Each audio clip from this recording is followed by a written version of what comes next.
Good morning. This is Pastor Jason of Kona Faith Center with a word for today. And the word for today is godliness. Now, the word that's translated godliness is difficult to pin down. One dictionary says the whole practice of reverence. It implies knowledge, veneration, affection, dependence, submission, gratitude, and obedience, the whole practice of reverence. One dictionary says a life that is pleasing to God. That sounds pretty simple. Another dictionary says an attitude and style of life that acknowledges God's claims on humanity and seeks to live in accordance with God's will and with respect for God. A lack of godliness fails to shape a moral life. Interesting. Another dictionary says that it's a life that demonstrates loving kindness towards others and demonstrates faithfulness to God. Another dictionary says it is the sum of religious virtues and duties that bring one into the blessing of God. Another dictionary said it is the attitude that produces what is well-pleasing to God. Another dictionary says the word translated godliness literally means well-directed reverence. It means devotion or piety towards God, which is the whole of true religion and the foundation and principal part of it. Piety is the duty of respect and reverence for God. Now, Paul writes that godliness is not a means for material gain, yet godliness with contentment is great gain. In this passage in Timothy today, godliness is contrasted with greed.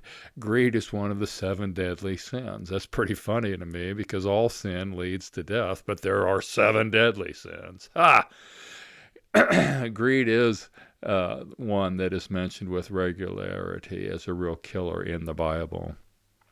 And I think this is because we all have to deal with the desire for more stuff. I mean, think about it. We always want something else, right? So the balance in all of this is that if we focus on godliness, God blesses us and gives us all things to richly enjoy. Got to have the balance right, though. Pursue godliness. Do not pursue wealth or the things of this world. Now, Paul passionately commands Timothy, his son in the faith, somebody Paul clearly and dearly loves, flee greed and instead pursue righteousness, God's way of doing things. Pursue godliness, the attitude of reverence, affection, dependence, submission, gratitude, and obedience that pleases God. Pursue faith, trusting God, relying on God, obeying God.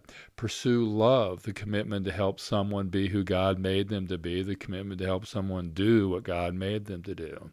Pursue long suffering, putting up with other people's stuff. Whoa.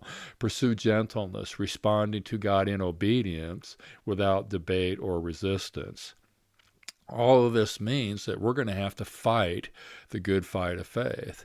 And this means that we're going to have to lay hold of eternal life, Zoe, the God kind of life, life as God has it, if we're going to be successful in pursuing godliness with contentment. The knowledge that the attitude of reverence, affection, dependence, submission, gratitude, and obedience that pleases God puts us in a position to walk in the blessing of God, puts us in position to enjoy richly all things that God has made for us. Godliness, a foundational word.